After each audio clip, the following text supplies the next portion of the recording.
All right, what's up? Fire away.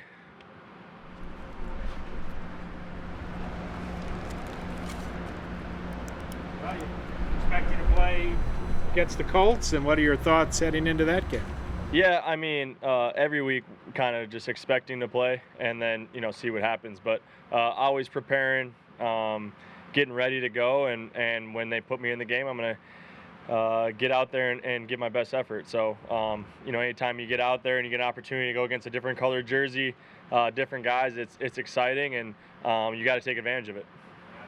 The younger receivers take out of a game like Saturday, how that went. Yeah, I think there's a lot of things, right? I think we talked about it in our room, specifically about your resume, right? Every snap that you take in an NFL football game, whether it's preseason or regular season, is your resume.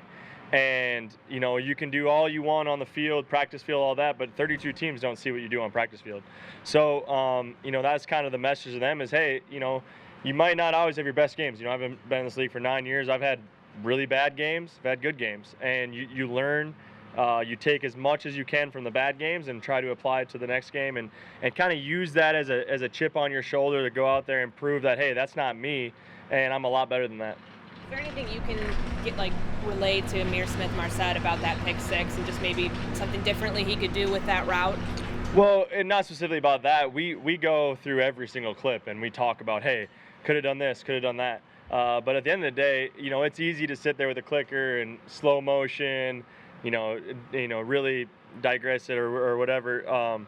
It's easy to do that, but when you're in the full speed of the thing, you got to play, and you got to trust yourself and your ability to go make plays. And like I said, every play we kind of look and if there's something I see, I give him my input, or anybody my input. But he knows that he's a better football player than what he showed. And he's excited about the opportunity to get back out here and playing football again. I know you haven't had a ton of reps with him. What have you seen from Kellen Mond so far? Yeah, what I've seen from him is a quick release, a guy who's confident what he's doing.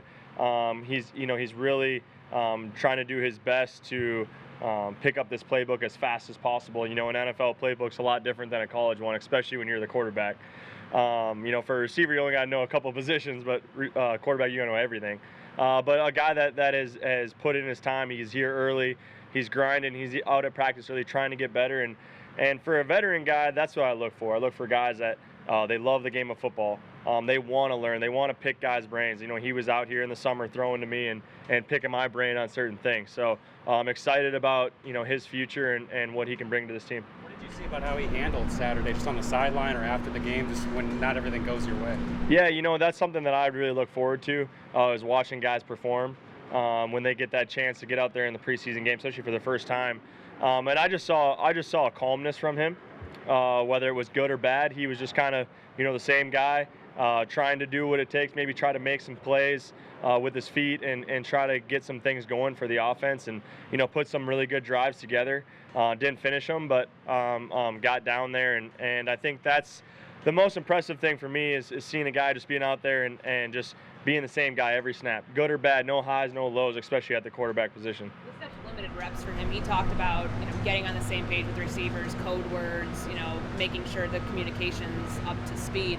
How long does that take? I mean, you did that not too long, a couple of years ago with Kirk. Is that something that can actually get honed in on just a couple of weeks in preseason, or? No, it's an ongoing process. I mean, it takes time. It takes lots of time, and you can get it down good enough in a few weeks.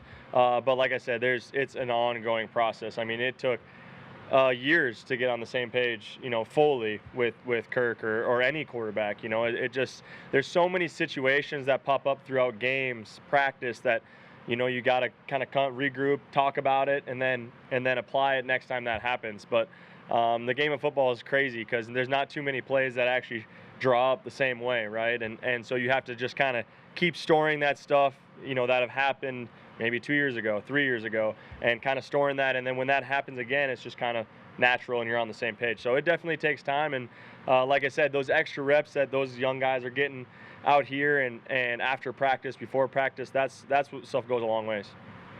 Adam, you talk to today's young special teams leaders, having kind of made a name for yourself in that area first? Yeah, I try to make myself available, but not try to get too into, not try to get too pushy with it. But when I find the right time, I did talk to the group one time, just because I felt something on my heart that I was thinking about. But like I said, I try to make sure that they know that I'm available at any time if they want to ask me questions. A lot of them, honestly, before I talked to the group, didn't really even know that I played special teams. So like I said, just trying to make sure that they know that, hey, I did it. I've been in their shoes, and if they ever want to ask me questions, I'm available. What's your message? What's your advice? Yeah, that was basically it. And then just talking about the mindset, right? When you're playing offense, defense, there's a lot of thinking. There's a lot of, different scenarios, different coverages, all that. On special teams, you got to have a different mindset. You got to smack yourself over the head a couple times, and you got to go out there and fly around and cause havoc. It's just a different beast. It's just not like offense or defense. So, so many of our reps get consumed with offense and defense, which obviously is important.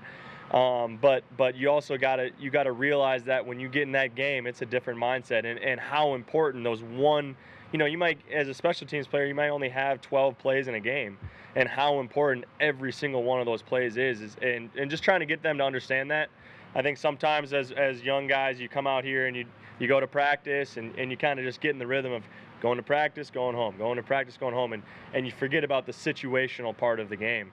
And so just trying to help them, like I said, know that I'm available, and just kind of know what that mindset, what it takes to be an elite special teams player.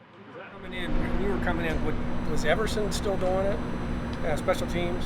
He was a little bit, but like I told those guys, I look at guys like Andrew Sandejo. That's who I came in, and he was flying all over the place, making plays, and then all of a sudden now, look 2 years past that, he's starting on defense. How many guys that I've seen come in, and when I came in, and over the years that were just ballers on special teams, and they were our special teams leaders. Now they're starting on defense or offense, and so that was another message. Is that kind of weird or humbling for you that you've been in the league so long that rookies now didn't realize kind of your backstory? Yeah, it definitely makes me feel old, but no, I really enjoy that part of the game. I love teaching. I try to make sure that I'm not teaching too much, and I'm actually focusing on what I need to do to perform and to help this team win games, because at the end of the day, that's what's most important. But if guys ever have questions, they know that I'm available. After you share an agent with Stephen Weatherly, what's it like having him back from a football, a personality, and a work in the community standpoint? Yeah, it's great. He's a great football player who helped us in the past. The more guys that we can have in this locker room that understand the culture, understand what we expect, it only benefits us. And again, he's a great player, great person, a guy, like you said, that does a ton off the field, which is awesome, especially in a community that means so much to me.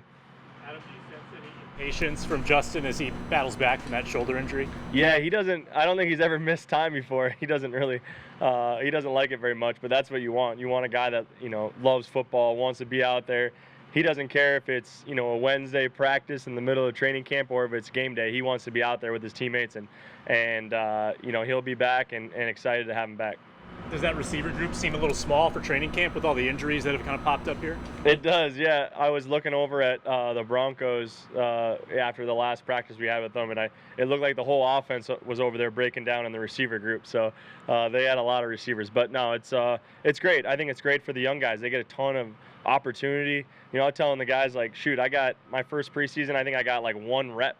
Like all 4 games combined, I think I got like 1 or 2 reps. So for them to have those opportunities and to be able to play basically a full game, they got to take advantage of it. That's pretty special, and I don't think they understand how important that is. I mean, that's your resume, like I said at the beginning.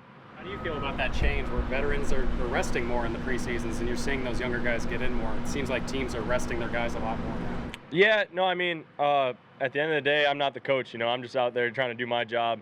If he tells me to play the whole game, I'll play the whole game. And I'm just trying to prepare. So whatever that is, whatever that takes, I'm going to do.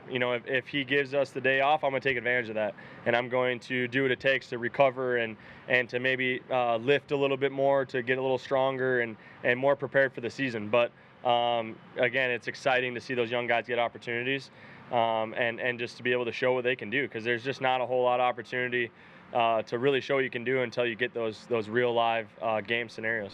Mike Zimmer was pretty disappointed in the performance on Saturday, and when he sends that message, does that still kind of resonate with you and other starters that might not have played but heard the message? It does. I think it puts a chip on our shoulder as well to know that, hey, you can't just go through the motions, right? You can't just come out here and it's another training camp day. You can't do that because that's what happens. You get embarrassed a little bit. When it's on our home field and we kind of get beat the way we did, that's embarrassing. And so I think that's a great opportunity to take that and use that now going to practice today, and then going to the next preseason game to say, hey, you got to have the right mentality, you got to prepare the right way, you got to be ready to go every single day. And people forget what you did yesterday. So I always tell the young guys, they don't care what you did yesterday. You might have had a great day yesterday, but it don't matter. Today's a new day. Even without the embarrassment, do things ramp up this week? No fans are here now, knowing that you'll play Saturday, some roster cuts this week. I don't think things ramp up. I think it's just another opportunity, right? Another opportunity to prepare for whatever that is. Prepare for an opportunity, prepare for the season, prepare for a preseason game. It's another opportunity to prepare. I don't think things ramp up because I think things have been pretty ramped up, to be honest. We all want to have a successful season. We all want to have individual success, and that ultimately helps the team have success. So we're going to go out here and do the little things to try to help us do that. How'd you do in that one rep your rookie year? My one rep in rookie year, well, it might have been like 3 reps. I remember having a catch in like the 4th preseason game at the Metrodome. I think it was against Houston maybe. And I don't think I had much for yak, so I knew I needed to get a little better in that area. The other 2 special teams plays? I don't think I got any special teams reps. Yeah, my rookie year I didn't get any special teams reps. I think it was I'm pretty sure it was like 3 plays at the end of the game. There's maybe then like 40 seconds left. We ended up being like a 2-minute drive, but that was all the reps I got. Were you worried about your status at that point? Was I worried? Absolutely. Thought for sure I was getting cut. Well, I did get cut, but it all worked out.